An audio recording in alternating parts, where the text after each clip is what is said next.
आज 30 अप्रैल को मंगलवार के दिन हमारी दूसरी क्लास इस समय गणधरवाद की है। गणधरवाद के अंदर जो मुख्य विषय चल रहा है, छठे गणधर मंडिक स्वामी अद्वैतवाद की विचारधारा को लेकर भगवान महावीर के पास में इस चर्चा विचारणा करने आए हैं।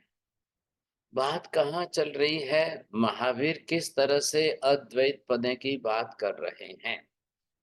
द्रव्य का होना, द्रव्य का अस्तित्व त्रिकाल नित्य होते हुए भी और द्रव्यों के परस्पर के संयोग वियोग होने के बावजूद भी त्रैकालिक अस्तित्वगत नित्यता बनी रहती है। ध्यान से समझना थोड़ा। जब हमने अस्तित्व शब्द का प्रयोग किया, इसी का अर्थ है त्रिकाल नित्यता। अब जब इतना त्रैकालिक नित्य स्वरूप है, त्रैकालिक अस्तित्व स्वरूप है, तो वो द्रव्य अद्वैत पने में हो या द्वैत भाव में हो, अस्तित्व उसका कोई निषिद्ध नहीं है, अस्तित्व बरोबर बना रहता। अब अस्तित्व शब्द जोड़ा है, अस्तित्व शब्द क्यों जोड़ा गया है विपुल जी? है ध्यान में आपको? नहीं, जी चलो महाराज साहब, अस्तित्व। चलिए मेहता जी बोलिए, आप ध्यान दो इधर। अस्तित्व शब्द क्यों जोड़ा है? नित्य क्यों नहीं? हाँ जी। क्योंकि उसका अस्तित्व कभी नष्ट ही नहीं होता है। नहीं, त्रैकालिक अस्तित्व है, इसके लिए। क्यों जैसे क्यों क्यों जोड़ा है? नहीं, सर वो चलिए चलिए। अस्तिकायात्मक है इसीलिए। हाँ, वेरी गुड। इनको आशा बेन जी को फर्स्ट प्राइज आया सर, बरोबर। अस्थि कायात्मक होने से ही अस्तित्व सिद्ध हुआ, और अस्तित्व सिद्ध होने से त्रैकालिक नित्यता सिद्ध हो गई। जब पदार्थ का अस्तित्व सदाकाल बना है, किसके कारण बना है? अस्थि कायात्मकता से बना है। अब पहले वापिस द्रव्यानुयोग के विषय में जाएंगे, फिर बात आएगी। अस्थि कायात्मक शब्द का अर्थ क्या करेंगे मेहता जी, बोलो। नहीं, सर अभी नहीं। अरे भगवान, ऐसा मत करिए ना। जैन साहब बोलिए, अस्थि कायात्मक शब्द का अर्थ क्या करना है? समूहात्मिक पिंड। अरे अधूरा मत बोलो ना भाई साहब, प्राइस कैसे आएगा? अस्मिकात्मिक द्रव्य, समूहात्मिक संज्ञा कहते भगवान हैं। कैसे? अभी आपके मित्र है, चलो आधा जोड़ दो इनके साथ। बुजुर्ग हो गए, बुढ़े आदमी हैं, भूल हाँ, जाते हैं। वही तो मास्टर अखंड असंख्य प्रदेश समूह तक पिंड। हाँ बस बस, अब इनको याद आएगा। बोले बे जैन साहब, कौन सा शब्द छूट गया था? प्रदेश समूहात्मक पिंड स्वरूप बोलिए ना, बस इतनी सी बात है। बात क्या चल रही है कि जब द्रव्य अपने आप में प्रदेश समूहात्मक पिंड स्वरूप है, तो इसलिए उसका अस्तित्व बरोबर है। और प्रदेश समूह शब्द का प्रयोग हमने क्यों किया है? एक भी प्रदेश अनंत अनंत काल में विभाजित होता ही नहीं है, खंडित होता ही नहीं है। इसलिए आत्मा का, आकाश का, धर्मास्तिकाय का, अधर्मास्तिकाय का अस्तित्व सदाकाल बना रहता है। अब थोड़ा आगे ध्यान से समझना। आत्मा का प्रदेश तो खंडित नहीं होता है, इसलिए वो अस्थि कायात्मक रूप में त्रिकाल नित्य अस्तित्व रखे, वो तो बात व्याज भी है। लेकिन जिसके प्रदेश विभाजित खंडित होकर के भी प्रदेश परमाणु बनने के बाद भी अपना अस्तित्व नहीं खोते हैं, और फिर आकर के स्कंध में मिल जाएंगे, फिर वापिस विभाजित होकर परमाणु बन जाएंगे। इतना अनंत अनंत बार करने पर भी पुद्गल द्रव्य का अस्तित्व अनंत काल बरोबर बना रहता है। मेहता जी बोलिए, शब्द बरोबर पकड़ के बोलना। उद्गल के परमाणु स्कंद होके भी वापस अलग भी बन जाते हैं, मगर उसका अस्तित्व परमाणु का कायम ही रहता है। आप अधूरा मत बोलिए ना, मेरी बात समझिए, इधर ध्यान दीजिए वापस। ये है आत्मा द्रव्य है। अब ये आत्मा द्रव्य है और इसके असंख्य प्रदेशों का समूह है। अब ये जो प्रदेश है वो कैसे हैं? समूह में है। समूह शब्द का क्या अर्थ करेंगे? फिर वापिस शब्दार्थी मत बोल लेना। अब ये समूह के अंदर होने का फायदा क्या है इनका? कि ये अपनी तरह से एक दूसरे के साथ अखंड रूप में जुड़े हुए हैं, इसका नाम समूह है। और इसके कारण ये प्रदेश विभाजित होकर के कभी खंडित होकर बाहर आएगा ही नहीं। इसलिए इसका अस्थि कायात्मक स्वरूप होने से ये त्रिकाल नित्य है। ये भी अपने आप में अद्वैत हो गया।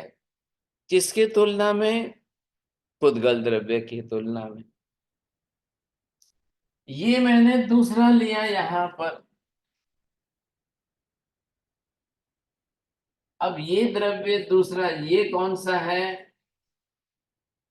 लग रहा है आपको इसके जैसा समान लग रहा होगा, लेकिन सर्वथा विरुद्ध गुण और धर्म दोनों से विरुद्ध है।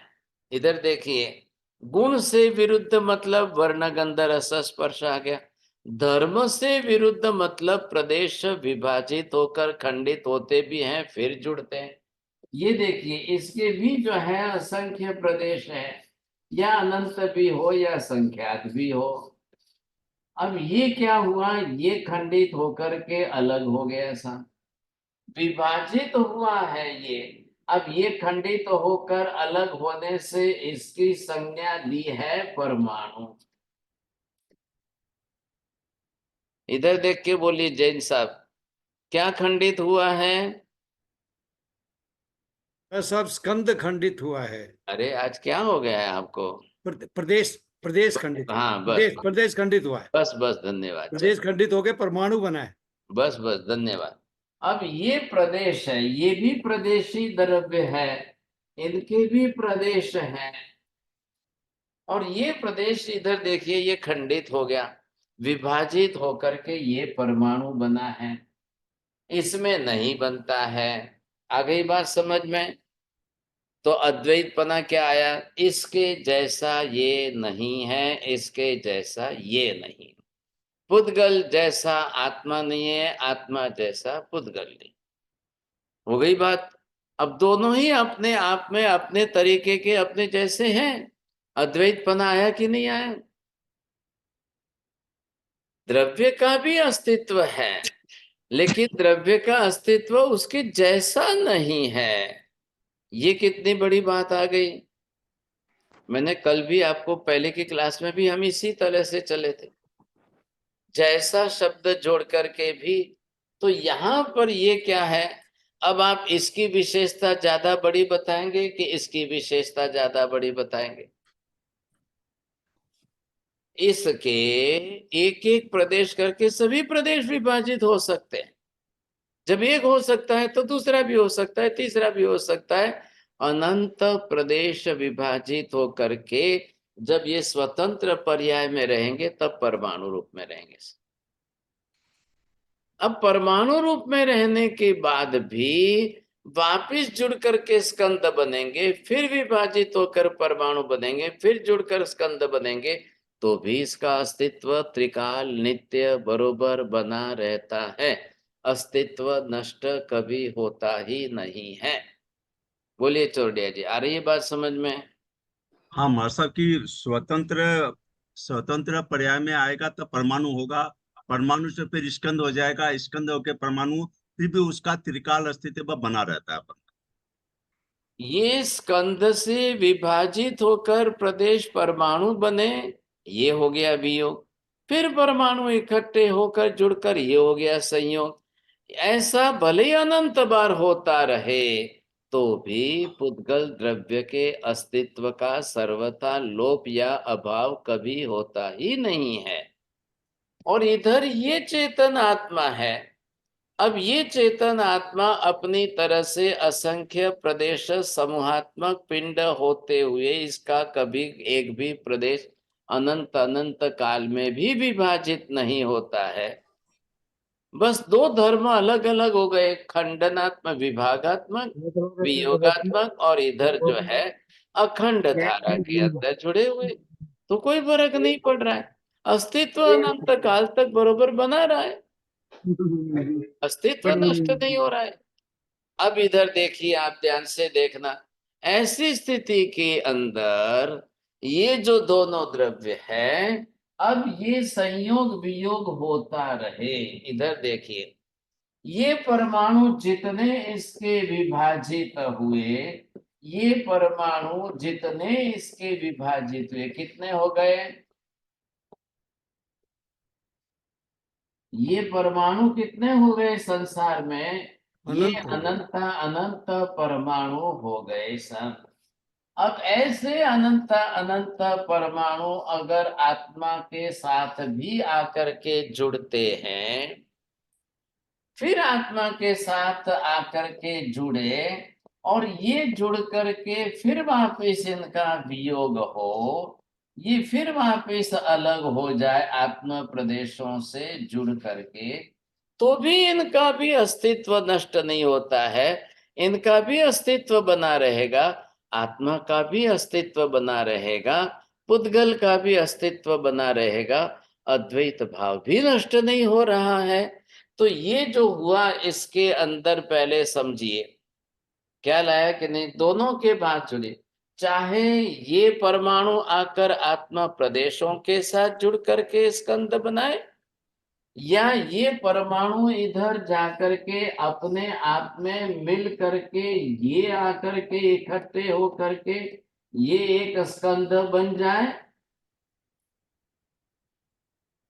भाई उसको क्या फर्क पड़ता है? परमाणु परमाणु है, उसको कोई फर्क नहीं पड़ रहा है। आत्मा प्रदेशों के साथ भी आकर के जुड़े और फिर बिखरे, तो भी उसके अस्तित्व का लोप नहीं हो रहा है। न आत्मा के साथ जुड़ करके परस्पर अपने ही पुद्गल द्रव्य के साथ में जुड़े, तो भी उसके अस्तित्व का कोई अभाव नाश नहीं हो रहा है। हाँ जी, बोलिए जैन साहब, क्या महाराज पूछना है? साहब, ये इधर स्कंद की बजाय कर्म लिख दे, क्योंकि आत्मा के साथ जब चिपकेंगे तो कर्म अभी बन जाए। अभी अभी रुको रुको, आप अच्छा। जल्दीबाजी मत करो, क्या लाएंगे। अब यहाँ पर जो है ये आकर के जुड़ना बुड़ना, इनके लिए जो पहले शब्द प्रयोग करना है वो क्या करना है? संयोग वियोग। ये आकर के जुड़े, आप इसको कहिए संयोग। अब इसको क्या कहेंगे आप? वियोग। अब संयोग क्या हुआ है? ये भी संबंध है। इधर देखिए, दोनों ही संबंध के अंदर आएंगे। अब इसको संबंध जुड़ा, इसका संबंध छूटा, इसका संबंध बना, आप ये शब्द प्रयोग करिए, संयोग होने से संबंध बना और इसका संबंध छूटा।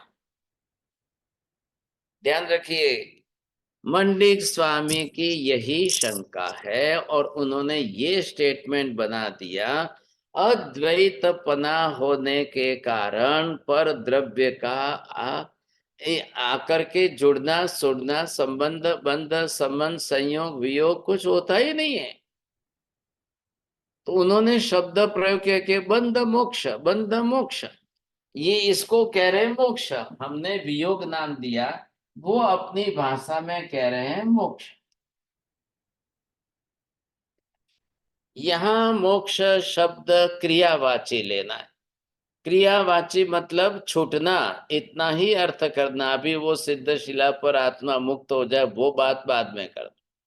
इनके मंडिक स्वामी की टर्मिनोलॉजी के अंदर इन्होंने इस शब्द का प्रयोग किया है, आत्मा के साथ बंधना, इसके साथ यहाँ पर जो है ये बंधना, और ये मोक्ष होना, छूटना।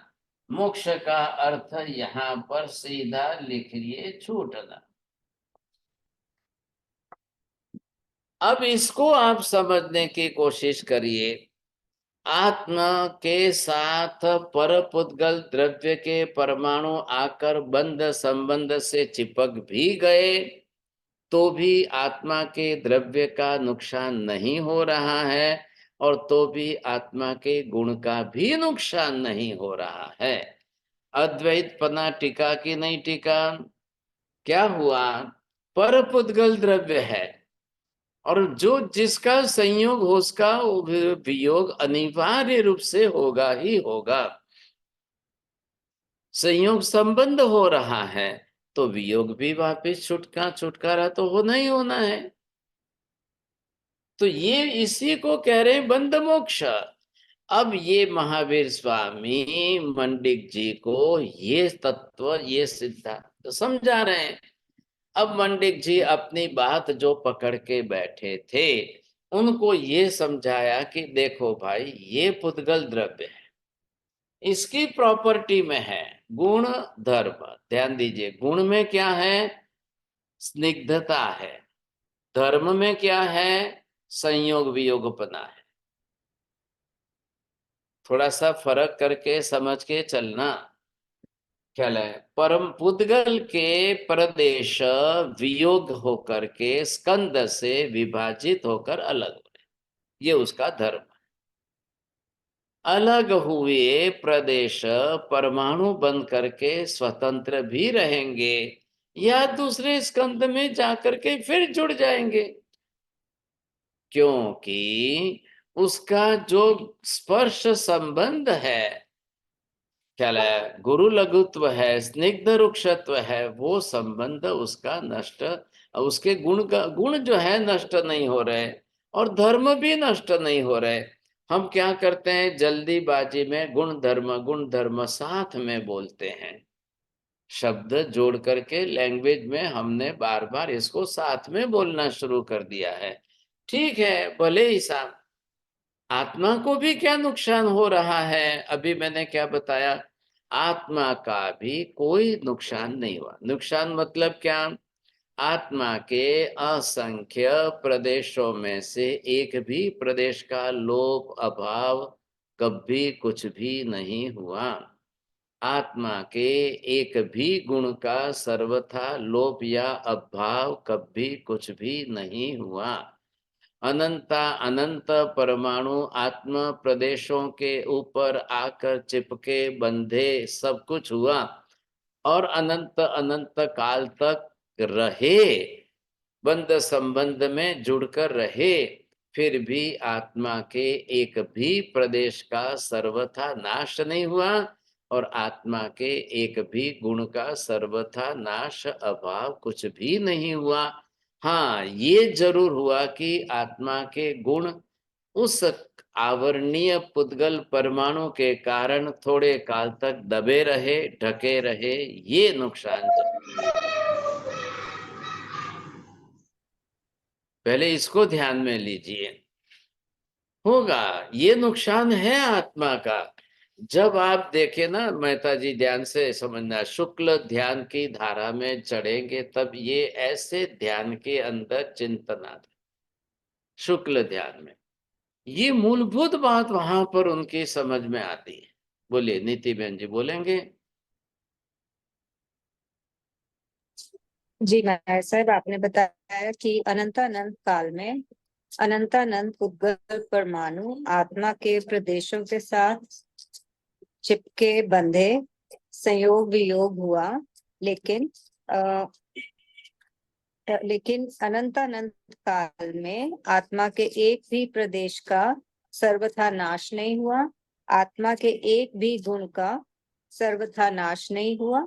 बहुत धन्यवाद, बहुत अच्छी बात। देखिए, अब इधर देखिए, ये तो द्रव्य है, लेकिन सामने आपने समझाया आकाश भी है, धर्मास्तिकाय भी है, अधर्मास्तिकाय है, वो भी, वे भी तीनों द्रव्य हैं। हमने उनको भी मान करके अद्वैत पदातीत नित्य निर्धारित किया था। अरे ये बात ध्यान में।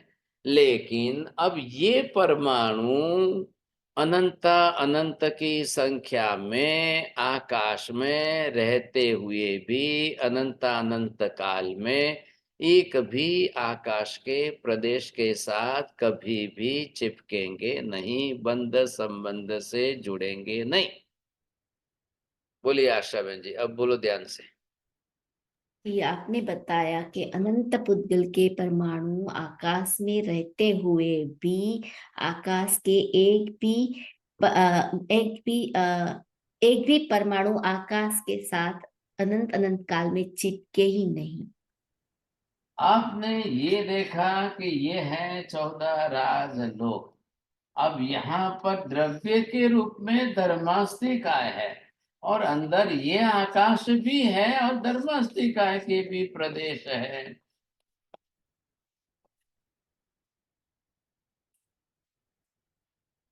हाँ जी, पहले इसका जवाब दीजिए अंशाबेन, लोक संज्ञा कौन बनावे छे? लोक संज्ञा धर्मास्तिकाय और अधर्मास्तिकाय बनाते हैं। हाँ, वेरी गुड चूड़िया जी। लोक संज्ञा आकाश क्यों नहीं बना रहे? मतलब आकास्तिकाय तो बहुत बड़ा द्रव्य है, उसमें ये लोकाकाश है जो धर्मास्तिकाय, धर्मास्तिकाय के कारण ये संज्ञा है। एक दो शब्द अच्छे जोड़े तो होते तो आपको प्राइज आ जाता। महाराज साहब, आकाश जो है असीम, अमाप, अनंत है। Very good. और आप भी आधा एक दो शब्द और जोड़ दो ना, आपका भी इनाम गया, उनका भी गया। साहब क्या बोलना है? अनंत प्रदेशी है ना आकाश, कैसा है? अनंत प्रदेशी है, इसलिए आकाश द्रव्य लोक संज्ञा नहीं बना रहा है। अनंत के जो असंख्यातवे भाग वाले प्रदेशों को अपने में समाना, वो बना रहा है धर्मास्तिकाय अधर्मास्तिकाय। चलो, अब ये धर्मास्तिकाय अधर्मास्तिकाय के कारण लोक संज्ञा बनी, इधर देखिए। और इसी में ये अनंत अनंत परमाणु रहेंगे, जाएंगे कहाँ? बिना आधार के अनंत अनंत परमाणु रहेंगे कहाँ पर?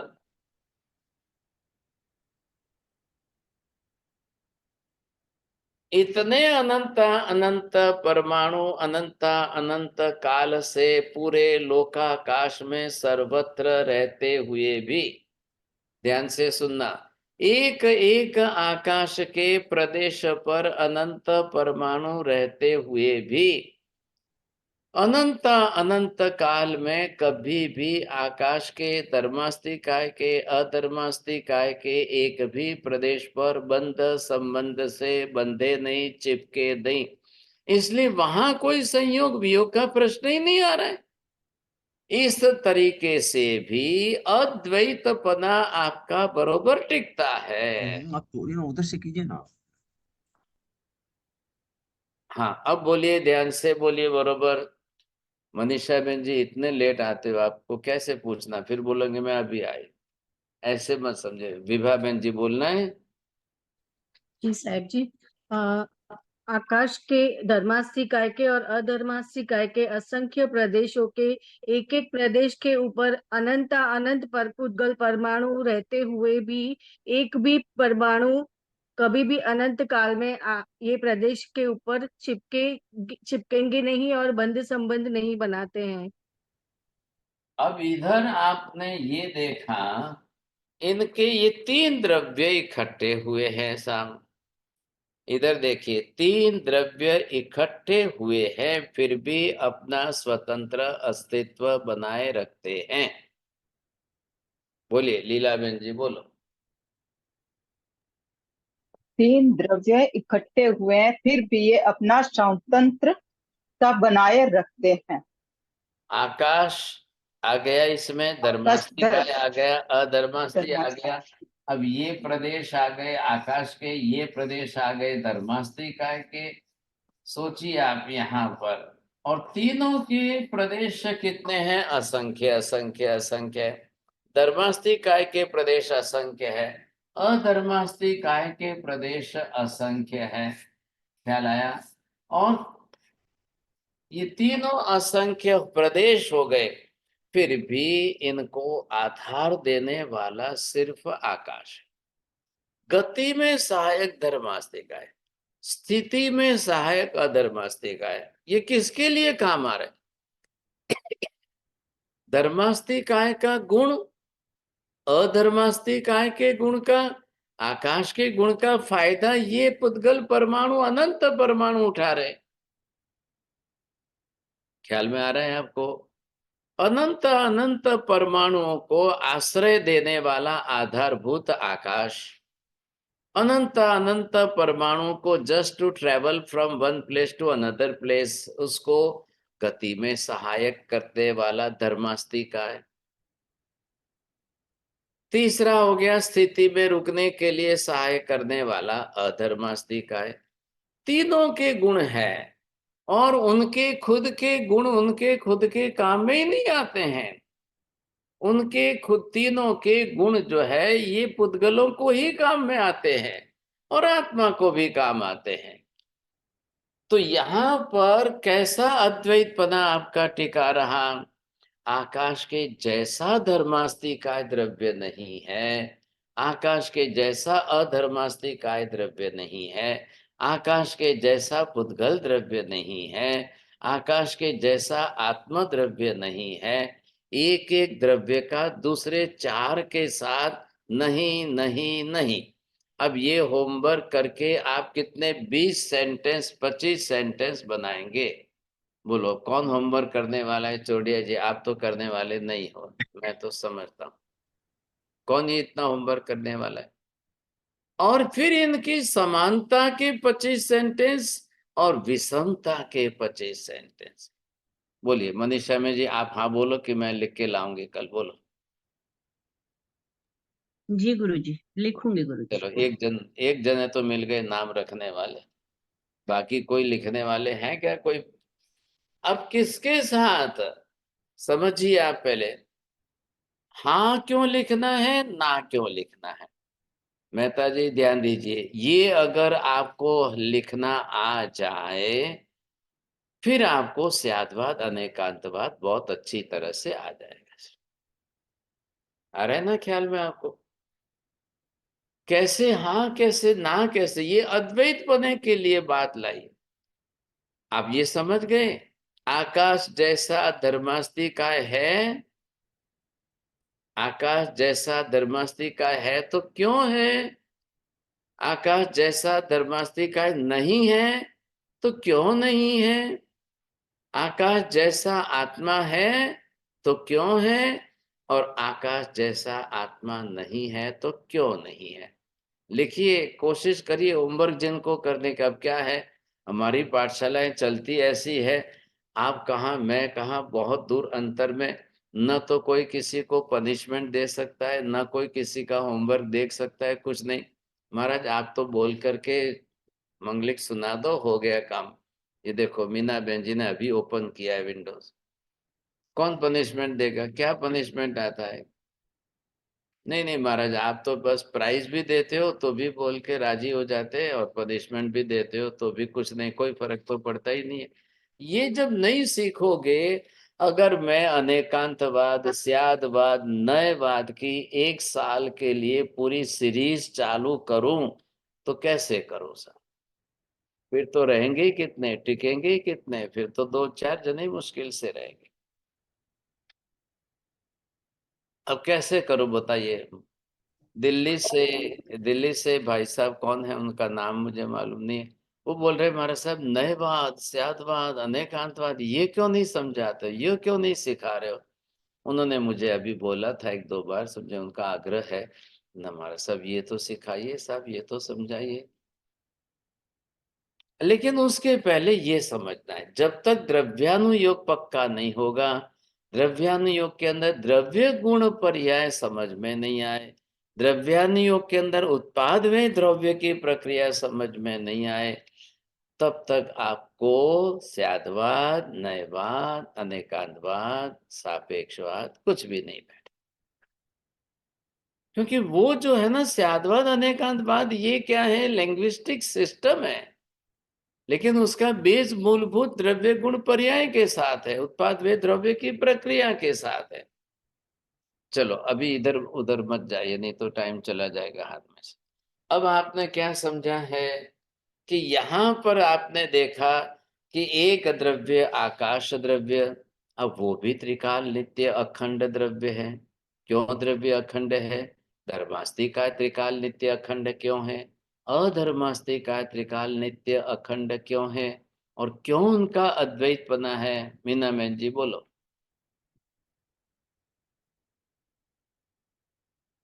नहीं, वेरी गुड, चलो इन्होंने हाथ से ही मना कर दिया।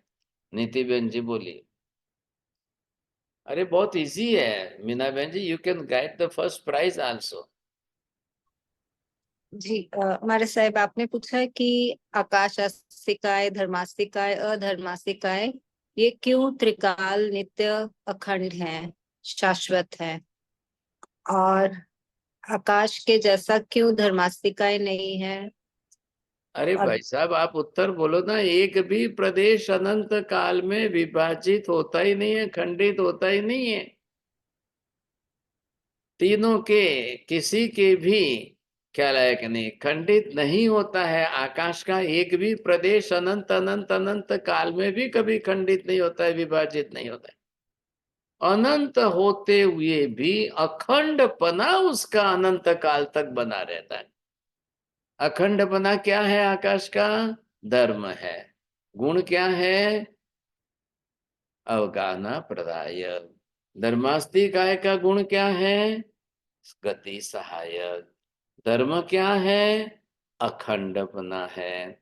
अखंडपने का धर्म भी धर्मास्ति काय द्रव्य के असंख्य प्रदेशों को बरोबर अखंड रूप से बांध करके रखता है, खंडित नहीं होने देता है। अब बताइए, द्रव्य स्वरूप से देखने हैं तो द्रव्य स्वरूप में देखने जाएंगे तो समानता आ जाएगी, जैसापन आ जाएगा। लेकिन गुण धर्म के स्वरूप से देखने जाएंगे अद्वैतपना आ जाएगा। धर्मास्ति काय के जैसा गति सहायक अन्य दूसरा कोई भी द्रव्य ही नहीं है, अस्तित्व में ही नहीं है। चाहे अनंत अनंत आत्माओं को, चाहे अनंत अनंत परमाणुओं को गति करनी होगी तो गति सहायक के रूप में धर्मास्ति काय का ही आश्रय लेना पड़ेगा, दूसरे का नहीं। बोलो मनीषा बहन जी। जी गुरुजी, अनंत अनंत काल में अनंत अनंत परमाणुओं को, द्रव्यों को अगर गति करनी होगी तो धर्मास्तिकाय का ही सहारा लेना पड़ेगा, अन्य किसी का नहीं। अब वैसे ही आप धर्मास्ति काय का भी बोल दो, क्योंकि धर्मास्ति काय अधर्मास्ति काय दोनों द्रव्यों का, आकाश तीनों द्रव्यों का उपयोग प्रति पल पल समय समय पर अनंत अनंत जीवों को और अनंत अनंत परमाणुओं को करना ही पड़ता है, उसके बिना चलता ही नहीं है। आ रही है बात ध्यान में? बोलो अंशा बहन बोलो। हाँ साहेब जी, अनंत अनंत जीवों को और अनंत अनंत अनंत उद्गल परमाणुओं को धर्मास्तिकाय, अधर्मास्तिकाय और आकाशास्तिकाय का उपयोग पल पल करने का ही रहता है, उसके बिना चलता ही नहीं है। हाँ, अनिवार्य हो गया है, नहीं करे तो नहीं चले, कहाँ जाएंगे, गति कैसे करेंगे? कल धर्मास्ति का है द्रव्य होता ही नहीं तो कल गति कौन करता, कैसे करता? संभव ही नहीं था। सोचिए आप, अधर्मास्ति का द्रव्य होता ही नहीं तो क्या करते? और ऐसी अनंत अनंत आत्माएं ऐसे लोकांत में चली गई है कि धर्मास्ति काय का अंतिम किनारा आ गया, अधर्मास्ति काय का अंतिम किनारा आ गया, लोक का अंतिम किनारा आ गया। अब वहां धर्मास्ति काय के अस्तित्व होते हुए भी उस सिद्ध आत्मा को गति करनी ही नहीं है। आ रहा है ध्यान में आपको?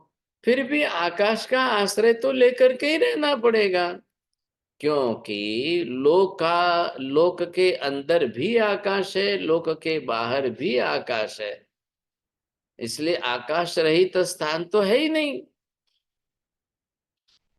फिर भी अलोकाकाश का आश्रय न लेते हुए ऊपर के भाग में वहां अलोकाकाश का आश्रय आएगा और नीचे लोकाकाश का आश्रय आएगा, ऐसे स्थान में सिद्ध भगवान रहते हैं। और तीनों द्रव्य में सिद्ध चाहे तो अभी गति कर ले, एक समय में पूरे 14 लोक में गति कर ले, लेकिन अब गति करने के लिए उनके पास कोई कारण प्रयोजन बचता ही नहीं है। ध्यान से समझिए, कारण गति करने के लिए अनंत वीर्य गुण तो है, उसका ना नहीं है। गति कारक तत्व उनके पास है, कारण नहीं है। मैंने 2 शब्द का प्रयोग किया, कारक, कारण। बोलिए चौड़िया जी, बरोबर समझ के बोलना। अब उनके पास गति करने का कोई कारण, कोई प्रयोजन नहीं है। गति कारक तत्व तो है, पर हाँ, गति करने का कारण प्रयोजन नहीं है। तत्व नहीं बोलना, गति कराने वाला गुण, तत्व है। तत्व नहीं बोलना है। इधर उधर में कुछ का कुछ शब्द मत जोड़िए। अब उनके पास अनंत वीर्य गुण है, जिस गुण के आधार पर तो गति करके मनुष्य क्षेत्र से 7 राज लोग दूर वहां पर लोकांत में पहुंचे। मतलब ये तो सिद्ध हो गया ना, गुण तो है, आत्मा की शक्ति तो है कि जिससे वो एक समय में 7 राजलोक के असंख्य योजनों की गति करके लोकांत में पहुंची है साहब। तो आज वो गुण तो कोई नष्ट नहीं हुआ है, ऊपर से वो गुण तो अनंत वीर्य गुण और ऊपर से प्रकट हुआ है। वो अनंत वीर्य गुण लेकर के अनंत सिद्ध आत्माएं लोकांत में बैठी है। क्यों नहीं गति कर सकते? अब भी गति कर सकते हैं साहब, पूरे 14 लोक में एक समय में पहुंच जाए। लेकिन अनंत काल में एक भी सिद्ध आत्मा पूरे 14 लोक में दोबारा गति करने कभी नहीं आएंगे। क्यों नहीं आएंगे? कारण प्रयोजन नहीं है। आ रहा है ध्यान में? जब यहां से आत्मा को मोक्ष में जाना था तब प्रयोजन था। सर्वथा समस्त कार्बन वर्गणा के पुद्गल परमाणुओं का समूल नाश हो जाने के बाद आत्मा जब कर्म बंध संबंध संग रंग संग रहित हो गई, छूट गई, तो फिर तो उसको अनिवार्य रूप से जाना ही जाना है। ये क्या है? आत्मा का धर्म है। एक समय में असंख्य योजनों पर, इतने असंख्य योजनात्मक क्षेत्र की गति करके आत्मा लोकांत में पहुंच जाए, क्या लाए? ये है आत्मा की अनंत वीर्य की शक्ति। लेकिन अब कोई कारण नहीं है, प्रयोजन नहीं है, तो अनंत आत्माएं जो सिद्ध शिला पर वहां विराजमान है, दोबारा कोई हिलेंगे भी नहीं वहां से।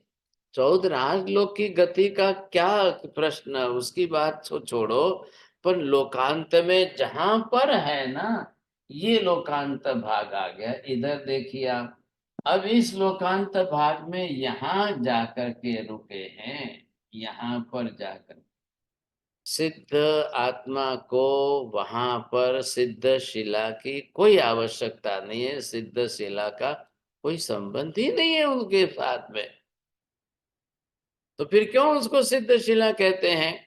अब आपको ये समझना है कि भाई सिद्ध शिला ये नाम तो सिर्फ और सिर्फ एक लोकेशन के लिए दिया गया, just to show only the location. बाकी सिद्धों को कोई लेना देना नहीं है। सिद्ध शिला को भी पार करके लोकांत जा करके वहां अनंत सिद्ध आत्मा रहे, लेकिन अब कारण ही नहीं है, प्रयोजन ही नहीं है।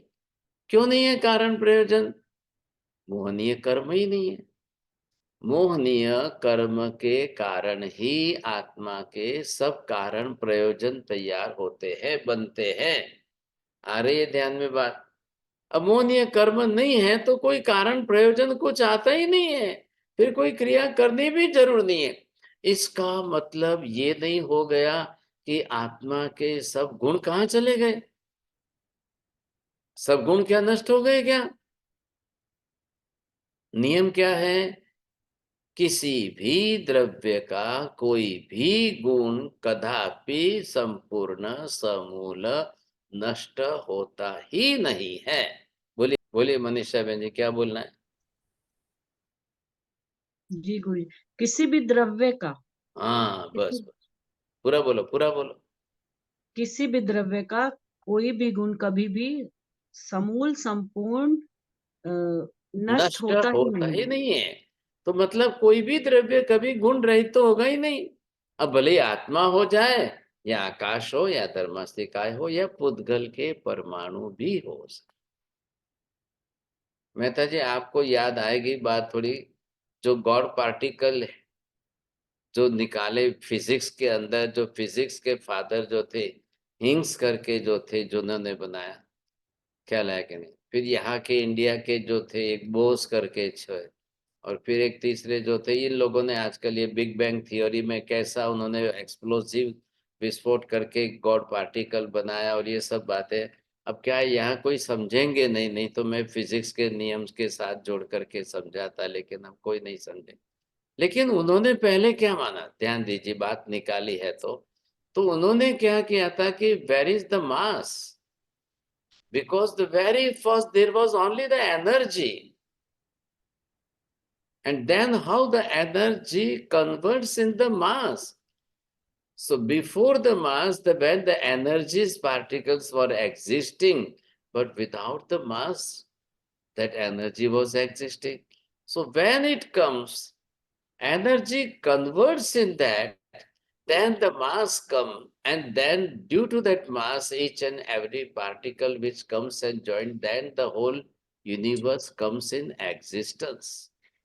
अब ये सब बातें जाने दो, मैं कहूंगा तो बड़ी तकलीफ की बात हो जाएगी। साइंस का विषय है, फिजिक्स की बातें है, बहुत कुछ आज जिन्होंने बोल के रखा है।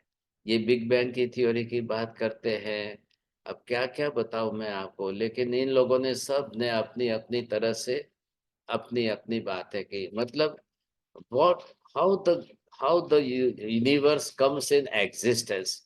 So what was the before the existence? What was the condition of the existence?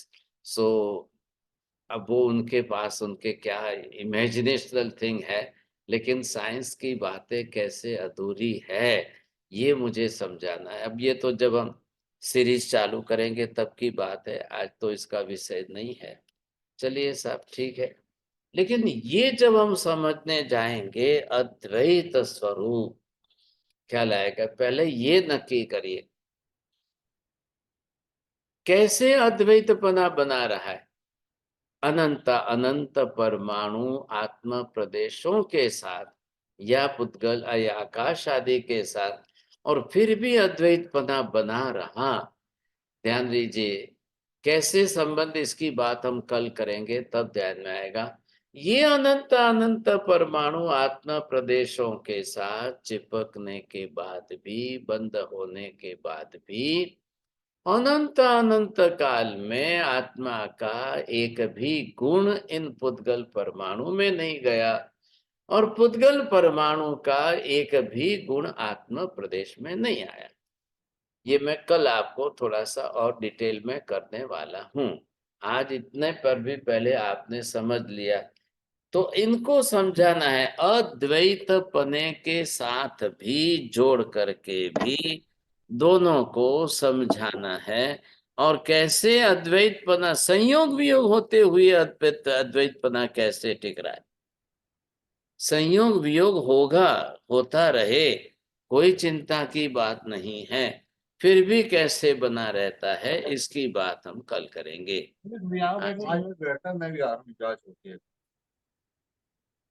बोलिए मीना बहन जी, बोल।